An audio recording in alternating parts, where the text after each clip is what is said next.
Welcome to Pretty Lies and Alibis. Let's seek the truth and travel the long road to justice together.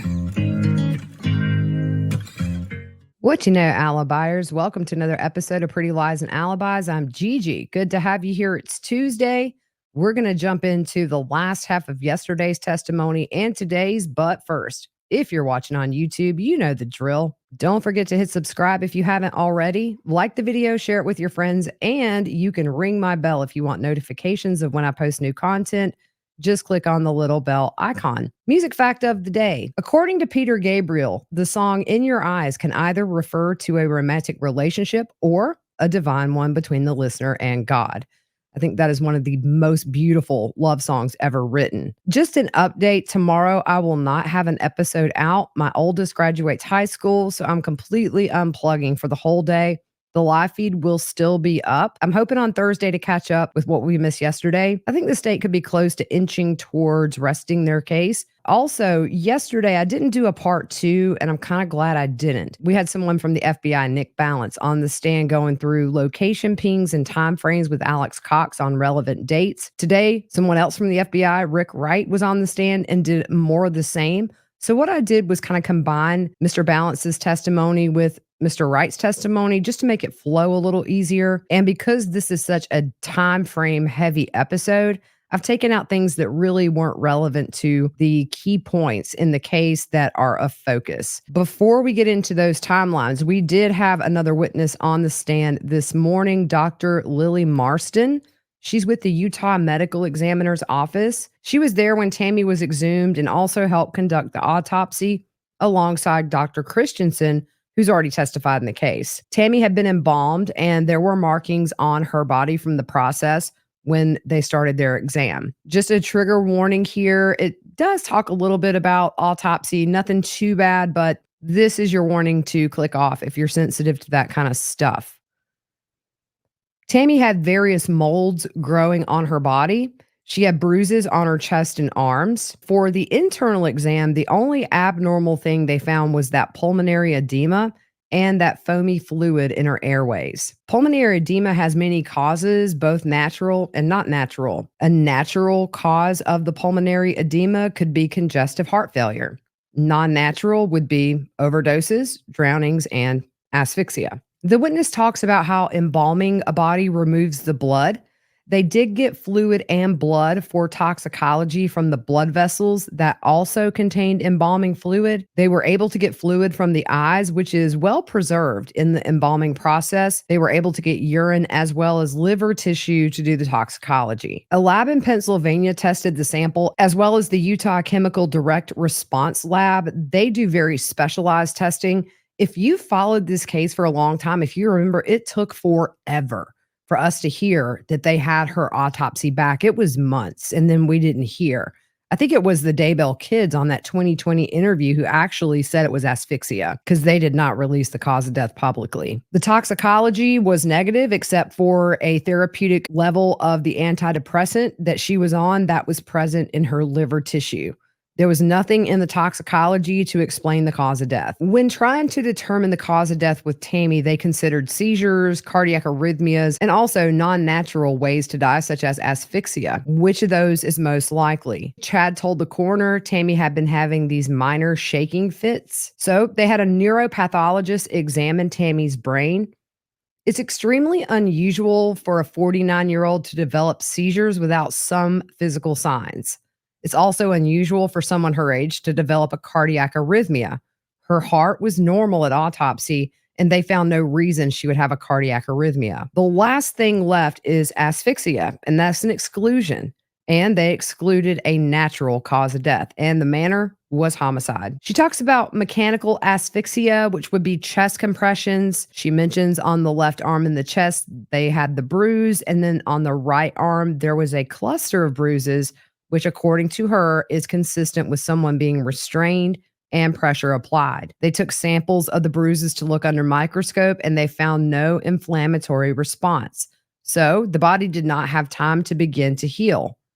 They considered these bruises to be peri-mortem, a few hours before up to a few minutes after her death. The embalming process did not affect the autopsy on Tammy. And it's also possible if someone is asphyxiated, you don't necessarily have physical proof, such as defense wounds or any kind of injuries. She reviewed over a decade of medical records of Tammy's. She did have a low blood pressure at one point, but nothing in those medical records would point to any reason she should have died.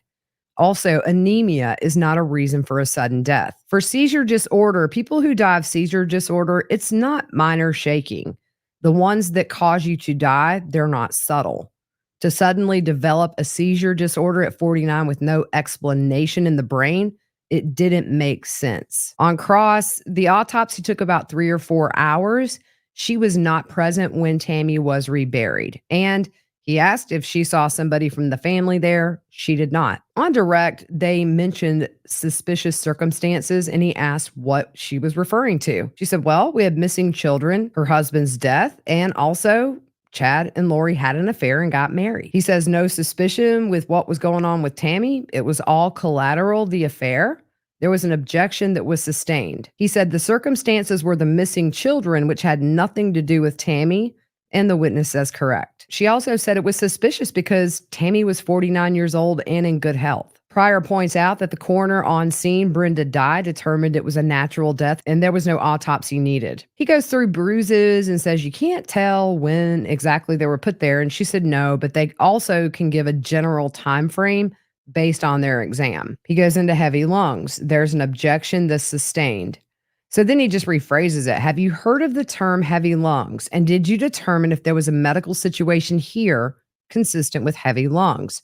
The witness says it's not an indication of a medical situation. It's just a description of how heavy the lungs are. He asked if there are any underlying issues that could cause heavy lungs. And she said, yeah, that's why we look at the lungs microscopically. He moves on to the foam in the airways and says the heart stops and it doesn't supply enough oxygen to the body and that produces foam. And she said it's over time. You get that fluid accumulation in the lungs. For a sudden cardiac death, there's no time for that foam to develop. The heart and the lungs both stop at the same time. Then he asked if her heart was stopped by compressions or asphyxia, why is there foam? The witness says it's not an immediate death. It takes minutes. That allows time for the lungs to fail and also fluid to accumulate. He said, or it could be your heart wasn't working properly. And the witness says that's heart failure. And when they look through the microscope, they would have seen evidence of that and they did not. And she said it was not congestive heart failure. You can have a healthy heart and lungs and just die. Yes. Then he uses the analogy of an athlete, a young athlete on a basketball court dies suddenly. The witness said it could be, but they would do genetic testing to determine if there was an underlying condition that contributed to somebody just dropping over dead at a young age. He asked if they looked at family history and mentions Tammy's family had heart conditions. She did look at the family history and did see that her dad had some heart issues. He talks about essential oils, and the witness says there's just a low overdose potential there. And there was no evidence she was overtaking those oils. He asked if with the bruises on her arms, did you see any scratches or DNA under the fingernails? The witness says Tammy had been washed and cleaned before burial. Also, there was mold on her fingers, so there was no chance for them to retrieve any kind of trace DNA. Pryor asked if the same person who is obstructing her breathing would be the one also holding her down, and the witness says, not if there's two people there. Then he says pulmonary edema speeds up rigor mortis. The witness is like, no. He asked if the witness found potatoes in Tammy's stomach. The witness said that she had 3.5 ounces of a pink liquid in her stomach consistent with potatoes and peanuts. On redirect, if you remember, Chad talked about her getting a Big Mac meal that night. Lindsay Blake, did it appear to be a Big Mac in her stomach? The witness says, no. You heard she had fainting and dizzy spells. The witness says yes. Chad reported that, but nothing was in her medical records to indicate either one of those. She was not surprised that she didn't see Tammy's family when she was being exhumed. Lindsay Blake asked, did you learn the missing kids were Chad's new wife's kids and that Tammy was Chad's recently deceased wife? Yes. Heavy lungs. Any signs of a condition that caused it? No. They asked about Tammy's medical history and her family's medical history and asked if there were any concerns about that. The witness says no, there were no young deaths in her family to indicate there was any kind of a genetic disease. Prosecutor asked, can someone asphyxiate someone and not leave any physical signs? And she said yes, smothering, bag over the head, weight on the chest. Prosecutor points out bruises could indicate there's more than one person there. Yes. Could be someone kneeling on her chest and someone else holding her down. Yes. Do dead bodies roll out of the bed? No. John Pryor wanted to recross, but Judge Boyce was like, no. So we move on. And remember, we are combining FBI agent Nick Balance's testimony with today's witness, FBI agent Rick Wright, both of who testified last year at Lori's trial. I did look through my notes from last year and added a few other things I thought were a little interesting, nothing major. Key dates and times in September of 2019. This is the month the kids were killed. When in September was Alex at Chad's property? They have him there September the 6th. He was there for 11 minutes. September the 9th, this is when Tylee was buried. He was there for around 2.5 hours. The next time, the 23rd, he was there for a total of 17 minutes on the day JJ was buried. And again, on the 25th of September, mainly at the front of the house from 10:05 a.m. to 10:22 a.m. The FBI was contacted by Rexburg PD on November 27th, 2019. He was given Alex's phone that had a lot of data on it. At this point, when he gets the phone and they're investigating, they don't know where or when JJ and Tylee went missing, but they were able to narrow down the time frame to where and when JJ and Tylee had last been seen alive, which was really helpful. By April of 2020, they narrowed down the kids going missing in September, Tylee being first on September 8th or 9th, JJ 2 weeks later around September 22nd or 23rd. And they looked through all the data for the whole month of September. On September 1st, 2019, Alex's phone first pings in Rexburg, Idaho in the evening.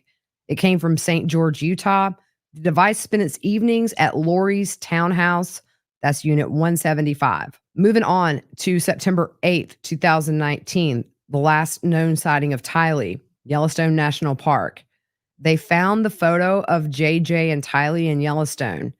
And at first, they were worried something happened to Tylee in Yellowstone and were actually preparing to search the park, and that data would aid them in potential areas to search. He determined the device moved at a driving speed. There was no stopping for any substantial amount of time, and it reversed course and continued until it left the park. There are gaps in the data points where they didn't get data for a few minutes at a time, but again, the gaps matched when the data was being received again, and the driving time matched his calculations, so he concluded it was not likely anything happened to Tylee in Yellowstone. But let's look at the 8th and Alex's phone locations. 11:52 a.m., he is at a Mavericks gas station. 1:29 p.m., he's at the entrance of Yellowstone. From 2:50 to 2:57 at Old Faithful Geyser. 3:04 to 3:22, Old Faithful Lodge Cafeteria. 3:42 to 4:04, they're at the Old Faithful Rim. 3:49, that well-known photograph now, the picture of Alex, Tylee, and JJ at the Old Faithful Boardwalk. That was found on Lori's Lori for Style account. Between 4:15 and 4:27, they're in the Old Faithful parking lot. At 5:12, they're south of Lewis Lake. At this point, the car turns around and heads in the opposite direction. At 6:40, they're leaving through Yellowstone's west entrance. 6:45 to 7:02, there's a stop at a Buckaroo's Barbecue. It's no longer there, by the way. When I went last year for Lori's sentencing, I spent 3 days in Yellowstone, and it looks like it's closed down. At 8:37 p.m., they considered this the last known location for Tylee, and that was in Lori's apartment. They used the photo in Yellowstone as well as financial transactions and social media activity to base what they believe to be her final last known location. We know into the early hours of September 9th, Tylee is killed at some point. This is the time frame, personally, I think it happened between 2:42 a.m. and 3:37 a.m. Alex's phone is in Lori's townhome. What caught the FBI agent's attention was it was normal for Alex's phone to be in Lori's apartment anytime between 8 p.m. and midnight, but eventually he would go back to his townhouse and spend the night. 4:37 a.m., they ping him in his townhouse. What about Alex on Chad's property later that morning? At 9 a.m., he leaves the townhomes and goes north to US 20 and continues towards Chad's house. 9:15, he's arriving at Chad's house. There were 4 pings of precision. 9:21 a.m. behind the main residence on the rear of the property. 9:22 a.m. a northwest corner of the residence near a gate. Earlier testimony, they said you could drive a vehicle through that gate. 10:39 behind the residence. Again, 10:57 behind the residence. 11:45, Alex is leaving Chad's and he travels south into Rexburg.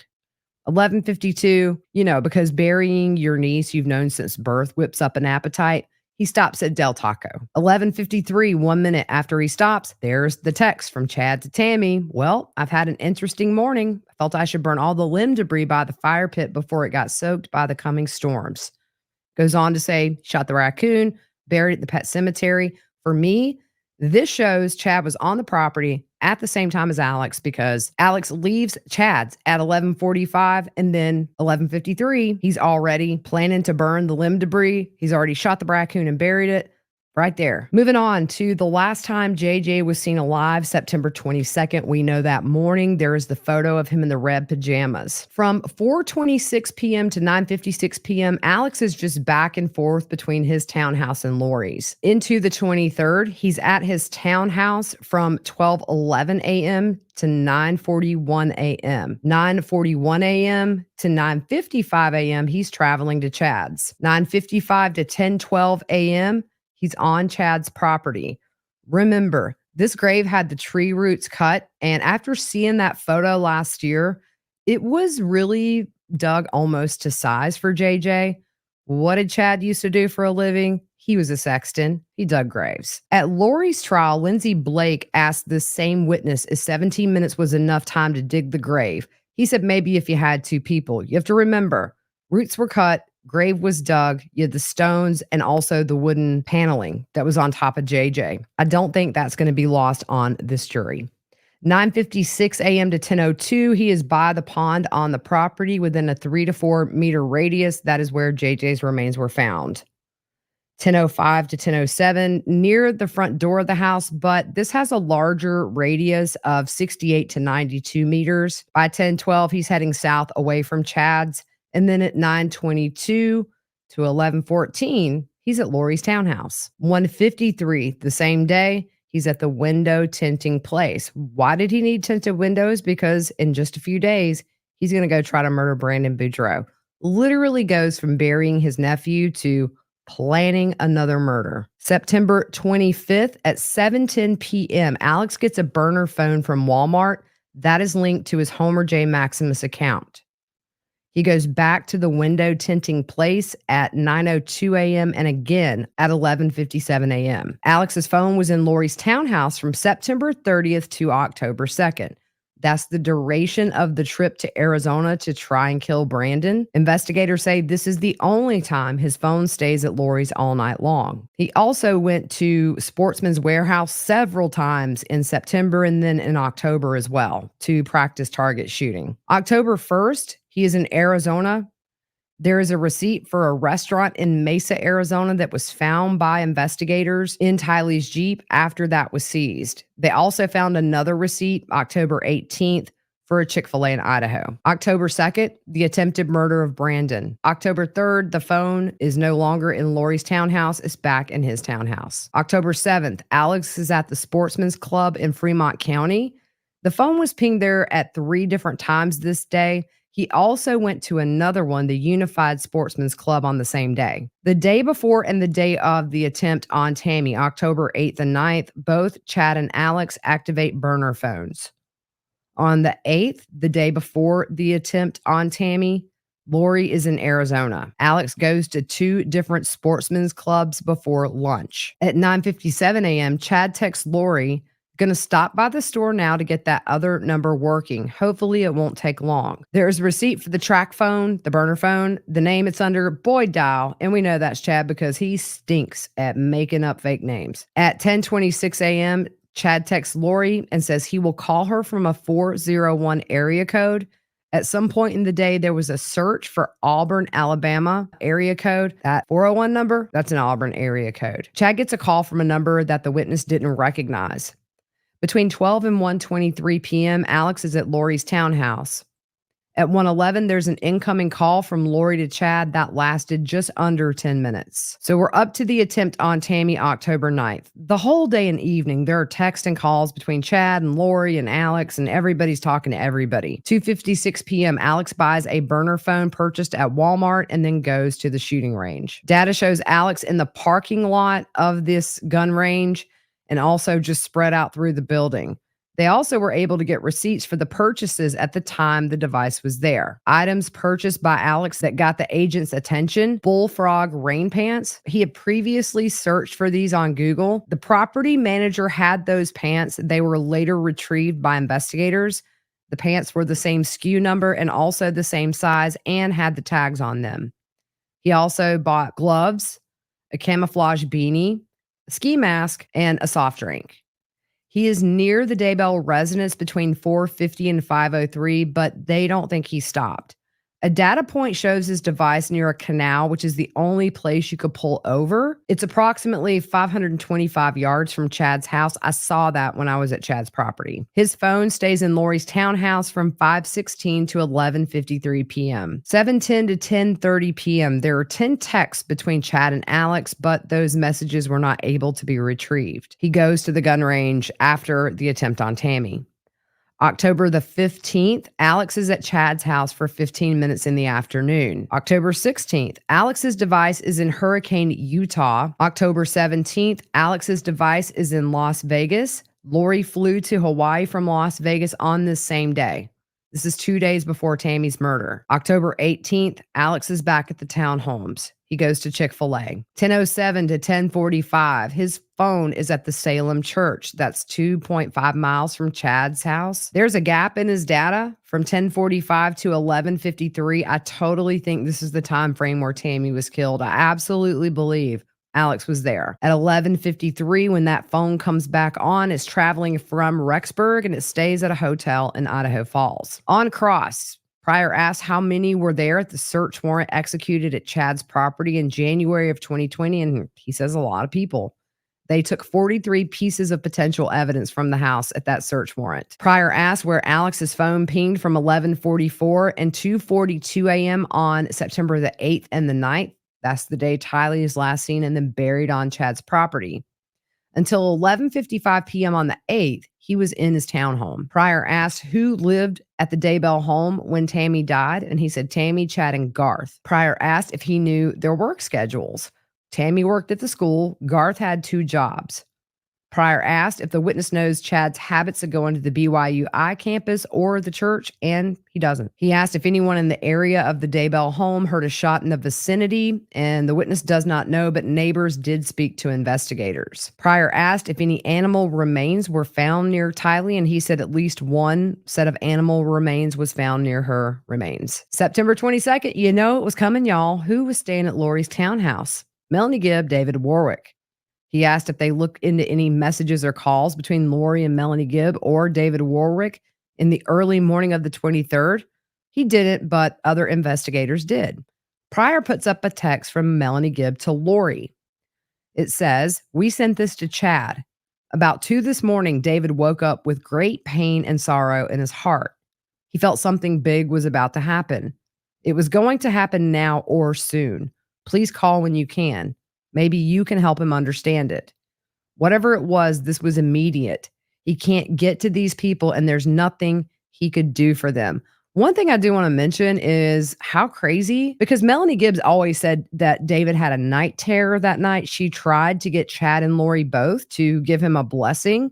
She went to Lori's room. The door was locked. Could not get either Lori or Chad to respond. He asked who was with JJ that night, and the witness says Alex.